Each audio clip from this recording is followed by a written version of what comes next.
Oh, look, look, look. We got rain coming in as well. What is this? We're gonna get the blame for that if not.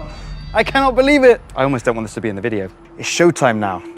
This Bristol apartment block has lost hundreds of pounds because of electricians that haven't been able to do their job properly and find an electrical fault that's on the top floor of this building. I'm here today to uncover this electrical mystery. Let's go and take a look.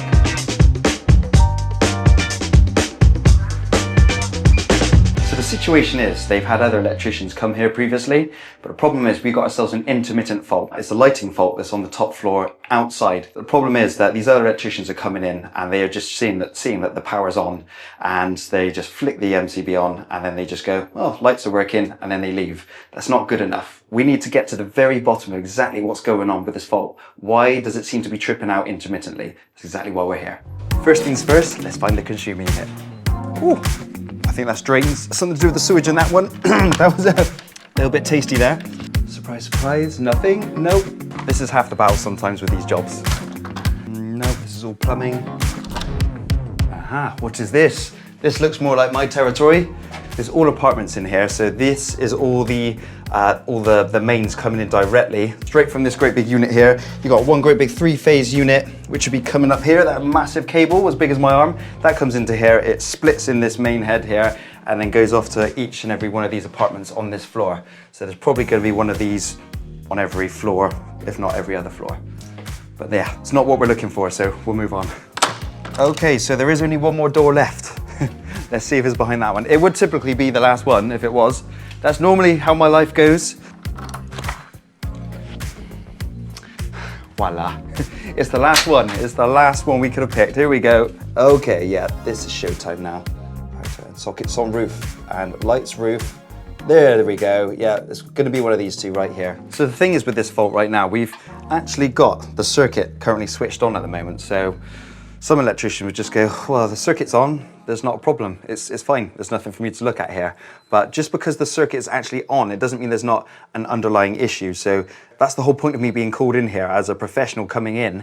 I need to be looking and finding exactly what is wrong with that circuit, not just going, oh, it's working now, because anybody in this building can do that. They can just flick the circuit back on. First thing I need to do really is identify and find out definitely which one of these circuits is doing the lights up there.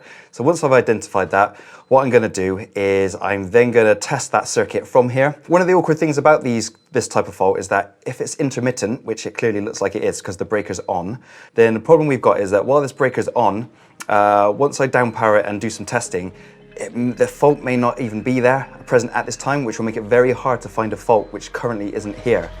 You know, I should be taking the stairs, you know. I've got my Garmin watch, but guess what? The Garmin is, the batteries ran out, so my steps won't even count anyway. Is that defeatist?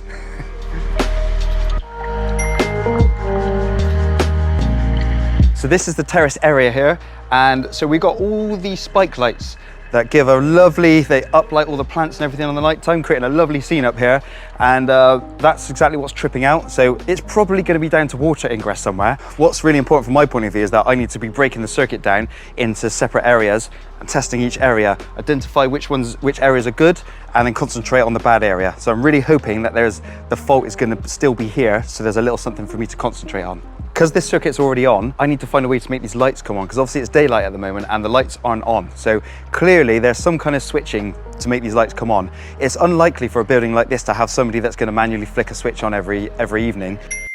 I did speak to some of the staff downstairs, but nobody knows. It's one of the joys with these places. Potentially you might have a photo cell that's normally on the side of the building. Dead pigeon, nice.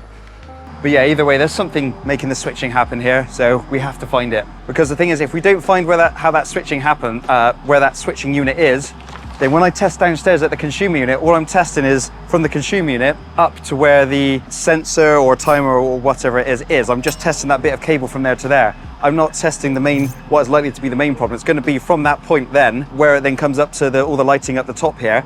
That's the important part. We need to make sure we're testing all of that as well. That's not us. Although, ironically, I opened the door at exactly the same time of that going off. I'm pretty sure there's a fire guy here as well sorting out the alarms. If not, we're going to get the blame for that, if not.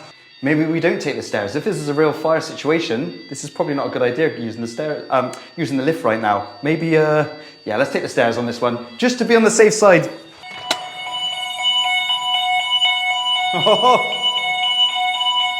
If they do think it's us, they're going to be putting us in big trouble because there's 11 floors of apartments here. There's a lot of people in this building. Hopefully it's just a drill. I got lazy and I decided maybe we could get the lift, but both the lifts have gone to ground floor. There's something going on. Something's going on here. Alarms are going off, lifts have been grounded. I think, yeah, we better get down to reception for a minute, just in case, you never know. Joe, I'm taking the fact that I've got to go down all of these flights of stairs as karma. I take this as the universe is telling me that I need to get my steps in, regardless of whether my Garmin watch is working or not. I'm taking this is a definite sign for the universe.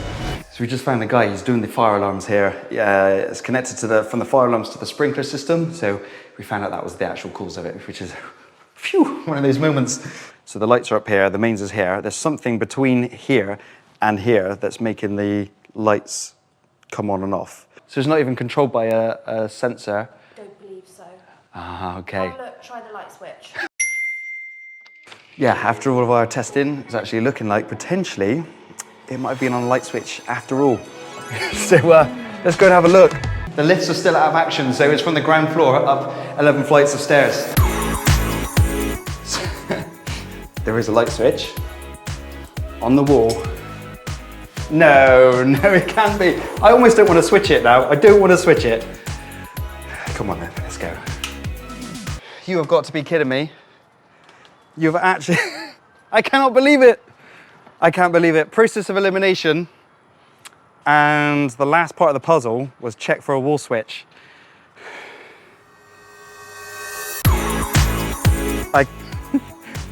But it's what makes it real, right guys? But yeah, the good news is now we've got a circuit to test. Cool, so basically every single light up here is on. There are a few that aren't actually lighting up, but that's just probably where the lamps are gone. So now we need to go down to the mains cupboard now, flick off the circuit breaker just to prove that it does all of these lights, because there's 2 circuits currently. We just need to establish if it's spread across 1 circuit or 2. Okay, back up we go. Despite what the universe is saying, we're back into the lifts. Basically, all the lights have now gone off everywhere, which is great. Great. I am noticing that there are a few that have got water, a little bit of water inside of them on a few. So that could either be condensation or it could be actual water ingress getting in from rain. So we'll take a little look at that in a minute. So this volt stick, I'm basically just using to see if the power's gone off. I am going to use a multimeter now to do a proper check. I don't rely on this for safety. This is just to give me an indication. So I'll do a proper check on it with my multimeter. I'll go into a lot more detail about that in the video. Just check it out up here, guys. Done a really good video on volt sticks and multimeters. So at this point, I'm going to leave the light switch on. Now we know there is a light switch. We're leaving the light switch on because that is completing the circuit all the way out. So when I do my testing in a minute, we're testing a complete circuit all the way out to all the light fittings. Right, so this is the tester that I was talking about on the roof. This is the one that I use to check for voltage. There are other testers as well, but this is pretty much the main one that I use. What's funny here is that the lights here are controlled by a sensor, just like I was expecting up on the roof to be controlled by a sensor like the entire building is. Here we have, this is our live and neutral now. These are the live and neutral cables that are feeding the upstairs. It goes up to that light switch upstairs, and then from that light switch to the lights up there. So now I'm going to put 250 volts from my tester. I'm going to set it to insulation, and I'm going to put a voltage between the earth and the live. Basically, if the voltage gets put through the circuit now and the resistance drops between, say, the live and the earth, for example, and I'm getting a low reading, that means that something is adrift. If I get a dead short, then that means that something's really wrong, but it's not likely to be a dead short because the circuit was powered up. So let's see what we can get here. Right, so 500 volts from earth to live. Oh, okay. 0.12 megohms. So that is low. That's very low. Okay, 0.12. 1 megohm is deemed as the absolute minimum, and we're getting 0.12. If I had a reading of, say, 2.5 megohms, that's still very low, but it's an acceptable minimum amount of insulation, of resistance to have. Basically, in an ideal world, when a circuit is good, it will go off the chart, it will go off the scale, it goes to infinity. So on this tester, for example, reads up to 299 megohms. So anything above 299, it just classes it as infinite, meaning that there is definitely no kind of anything touching between live and earth or neutral and earth. In this case, I'm not even getting 1 megohm, which is deemed as the absolute minimum that you're allowed from any testing. So the factor's down to 0.12. This is not good from the point of view of having a fault. However, it's really good for when electricians like me need to try and test.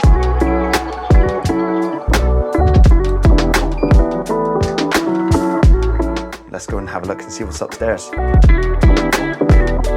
From the cables that I've got in here, you can see here, they've got an earth wire here. Look, straight away, there's no green and yellow sleeving on this here. You got no brown sleeve indicator on this cable here. Minor things, it's not going to affect how the system works or anything like that, but it's just attention to detail like this. It's just lacking a little bit. I can see here that we have a live and a switch live in here. So what I'm looking for is that main that comes in. It's not here. So I know that there's a main that goes from that consumer unit. We've identified now it doesn't come to this switch. It goes to somewhere. That's the thing. It could be inside here. There could be a junction point, or it could be outside. But somewhere there's a junction point where that main comes up into. One of those cables then feeds down to the switch, and then one of them feeds to go out to the light fittings. So by taking that off, I now know that I'm looking for a central junction somewhere. Now onto a whole new beast now. It's showtime now. Oh, okay. Right, this is the SWA cable. So this is a steel wire armor cable.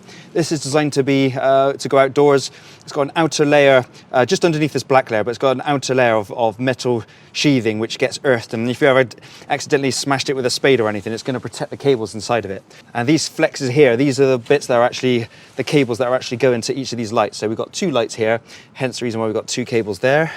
So if we just trace this one back, we've got another one here, lovely. Again, something about this. These stuffing glands are have a certain level of IP rating to stop water and things getting in. However, you certainly don't want these stuffing glands upside down because potentially any water can come straight in through the top of a box. So you don't want it to be able to come down through these sills. Aha, we have more. I can see the cable there. There's a tiny bit of cable on show there. And we have our next junction point. So we know it goes from there as the end point. It comes around this way. It's likely to carry on through and then pick up this central bank of spike lights over here. So this is the structure of the floor. You got aluminium rails, you got cables that run underneath it. So it's possible that we could have junction points anywhere. This is why what we do is we do our main test first, just to see if we do still have a bad reading on circuit. And then we go and have a good visual around like this now to try and have a look and see how it's wired, get an idea. And then we go into the point of now where we're going to get to the point where we need to break the circuit into sections. Once we understand how it's wired, then that way we can test independent parts of the circuit apart from each other, and then we could diagnose which parts are good and which parts are bad. We've got rain coming in as well. Just to add to the drama today, we have rain.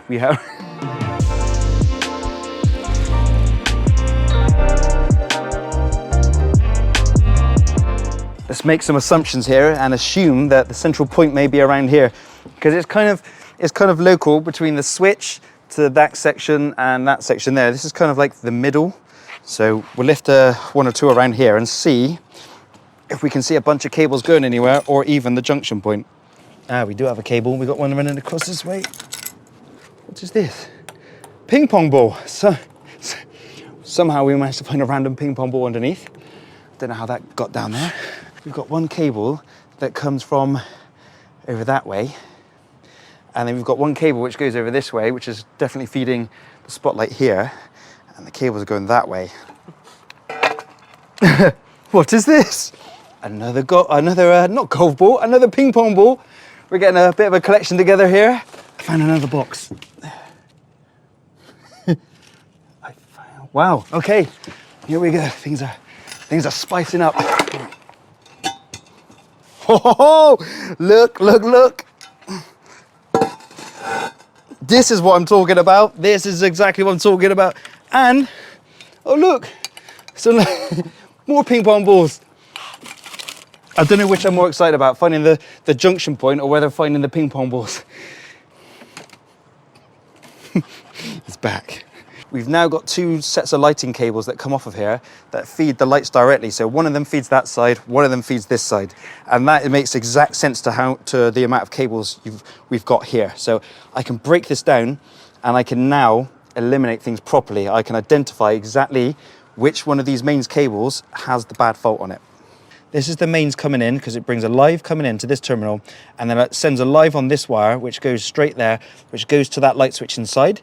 When you flick that switch on, the live then carries on flow. It goes down this grey cable, which has got some brown marker on it. It goes, which is basically marked as grey, but it is, it does have 230 volts on it. It basically comes into this terminal here, feeds through, it then feeds these two brown cables, which is what's given the 230 volts of power to the lights. The lights then work, and then the neutrals are on this terminal, come back through here, and then back through this cable, straight back down to the consumer unit downstairs. That's quite a lot to process, guys. I appreciate that. But all you need to know at this point is that we're going to now split the main from downstairs from the light switch there, from the two sets of lighting feeds that come out here. And yeah, with a bit of luck, I'm only going to have one fault on the circuit, so I can then put all my attention directly onto whichever one of these cables is causing the problem. Now all I've got connected in circuit is the mains that comes up to here from the consumer unit and the switch cable that goes there. So what I'm going to do now is go down to that consumer unit and do my test again. I should now find that my readings have now cleared up. If my readings haven't cleared up, and I've still got 0.12 down there, that would indicate that there's a fault in the wiring coming up to this point. However, if those cables have now cleared, then I'm then going to go on to testing these cables that go out to the light fittings, because then I've now proven that the mains coming up here is good. I know that once I've done the test, I should find 0.12 on one of these cables, so we can put our attention out here somewhere. I absolutely love this, because this is exactly what makes the difference between an electrician that will just go, oh, well, it seems to be working. It seems to be all right. Yeah, the lights are coming on. And somebody that's actually going to the full-blown detail to be like, no, things are not okay. There's a reason why I'm here.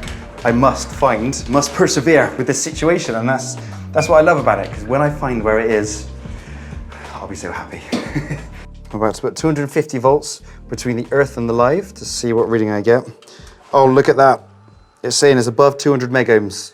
Just to prove that this voltage is definitely going down the earth path like I want it to, between the earth and live and earth to neutral. Just to make sure that this crocodile clip is on here properly, what I do is, when that croc clip's on there, I press the test button, I then dap it on here, onto another part of the earth bar, and I get 0.0 megohms. So that is simulating a dead fault. That proves that that croc clip is on there properly, because I've got 0.0. What I don't want is for that croc clip not to be making a proper connection, and I'm testing between earth to live and earth to neutral, putting 250 volts down through the system, and I'm thinking, oh great, it's cleared, but in actual fact, it's just because the croc clip isn't making good contact. So I've now managed to take out the fact of there being anything wrong from the mains up to the junction point. I know there's nothing wrong with that cable going up there, and I know this main is also connected to the light switch, which is up on that top floor.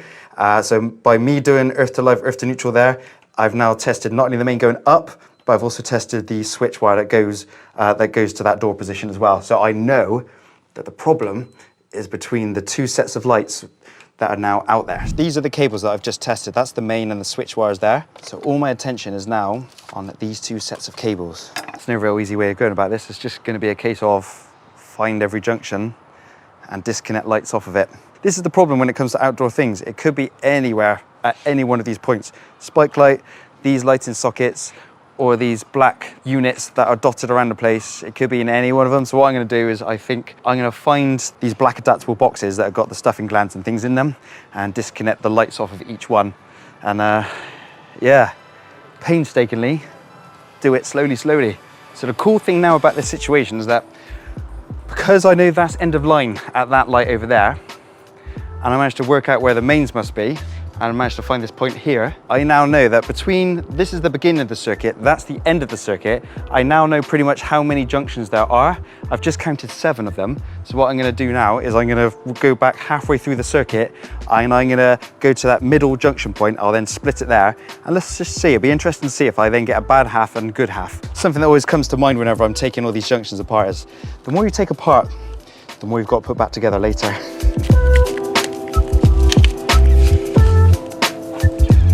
Okay, there's that 14/15 megohms again. Things are really spicing up now because there's only 1 or 2 more junction points on the circuit that we can get to before we get to the exact specific point of where this fault is. Been looking around all the various points everywhere, and all of those black Dutzel boxes with the connections in, they all seem bone dry in there. So I'm thinking maybe let's change it up a bit. Let's now we know it's between 2 certain points. Something which is a different variable here is the fact of this type of light fitting here. Seeing that it's shaped like this is like a big giant can with the lights in it, it's possible that water ingress has gotten in here and has actually filled up the light fitting and it's actually sat in a pool of water in there where all the connections are getting wet. Or it could just be the case that some water's got in and corroded it and created an issue. But either way, I think let's have a look in here, open it up, see what we find. Check this out. So, as you can see, completely submersed in water. This is a stuffing gland here. This will give you a good degree of IP rating, which basically means to stop the water ingress coming in. However, the fitting's not designed to be submersed in water. The whole point of this is that any water, even if it does get in here, it should be able to filter away. So really, I don't know if there's a design flaw with the actual light itself, but basically there should be some sort of like drip hole in the bottom here so that the water, if any water did get in, it could escape straight away. That would avoid this problem. So it could be a manufacturing fault or maybe just down to an installation fault. But either way, it's found the problem because that should be nice and bone dry in there. So that's a good find. I think this is a well-worthy cause of replace the fitting. There's a couple of others around here as well. So it might be a good idea to either have them checked or have them replaced, but again, that's down to the customer. The main thing is that I've managed to identify what the problems are on these circuits. I've disconnected the faulty sections, and basically now we can liaise with the customer on whether they want to just replace a few light fittings or if they want to replace them all. And I'd advise as well doing something with these connections. I'm not quite sure what yet. Guys, any sparkies out there, if you've got any suggestions on what you think would be the best thing is to do, let us know in the comments, because yeah, this sort of thing, it is tricky. It's an external box, however, it's designed to be mounted on a wall somewhere. It's not designed to be just left on the floor with a few pebbles on the top of it. But yeah, we'll figure something out. But the main thing is that I've identified what's wrong, and we can get the circuit back together, fault-free, and back on again.